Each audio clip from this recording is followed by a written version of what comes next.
Shalom, saudaraku di mana saja berada. Saat ini saya kembali mengundang kita untuk belajar akan firman Tuhan. Namun sebelumnya marilah kita berdoa. Bapa, di dalam nama Yesus, curahkanlah kuasa Roh Kudus-Mu agar kami dapat sejenak belajar akan firman-Mu. Amin. Saudaraku yang dikasihi di dalam Tuhan Yesus Kristus, firman Tuhan untuk kita pada saat ini sesuai dengan nas almanak Gereja Kalimantan Evangelis, yaitu dari Kolose pasal 1 ayat 9 sampai ayatnya yang ke-14. Saya memberi tema yaitu membangun rumah doa. Saudaraku, ada banyak hal yang harus kita persiapkan jika ingin membangun sebuah rumah. Pertama, kita sudah menghitung dan mempersiapkan biaya untuk membangun daripada rumah itu. Kita sudah menentukan model rumah yang hendak kita bangun dan kita sudah memiliki gambaran yang sudah lengkap. Kemudian, kita juga sudah mengurus tanah tempat membangun, misalnya dengan memiliki surat kepemilikan tanah atau memiliki surat izin membangun. Kemudian kita juga tentu sudah memilih tukang yang akan mengerjakannya. Dan saudaraku, masih ada banyak hal yang harus kita persiapkan lagi jika kita ingin membangun sebuah rumah. Kemudian ketika rumah tersebut telah selesai dibangun, maka kita akan menempatinya dengan penuh syukur kepada Tuhan Yesus Kristus.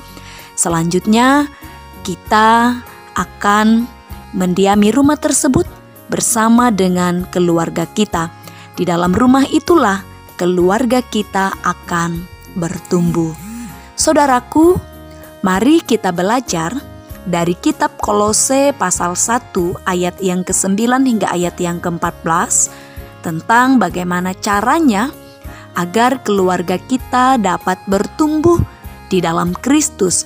Sebab tidak ada hal lain yang lebih indah jika dibandingkan dengan hidup di dalam Kristus, seperti yang diungkapkan oleh Rasul Paulus kepada jemaat Kolose, yaitu jemaat yang bertumbuh di dalam iman dan kasih. Dalam Kolose pasal 1 ayat 4, karena kami telah mendengar tentang iman-Mu dalam Kristus Yesus dan tentang kasih-Mu terhadap semua orang kudus.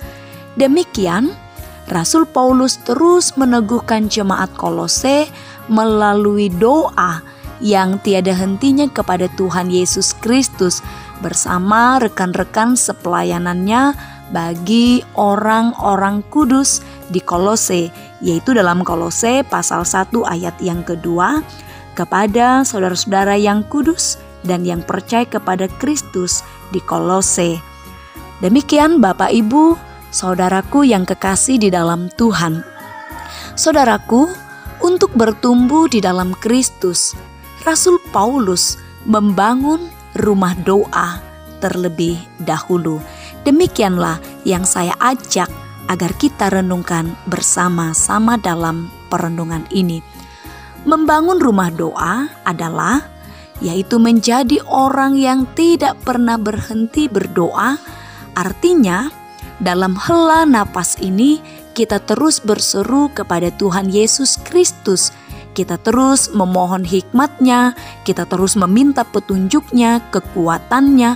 Sebab untuk menjalani kehidupan ini tidaklah cukup dengan kekuatan kita sendiri. Kita harus menyadari bahwa ada kekuatan Tuhan yang dapat kita andalkan. Dapat dibaca dalam ayat yang ke-9. Yang kedua, membangun rumah doa adalah menjadi orang yang rajin belajar tentang kebenaran Allah atau firman Tuhan.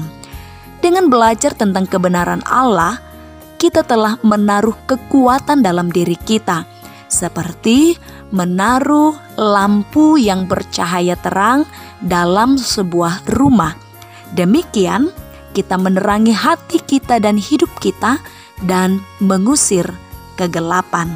Hal itu dapat kita baca dalam ayatnya yang ke-10.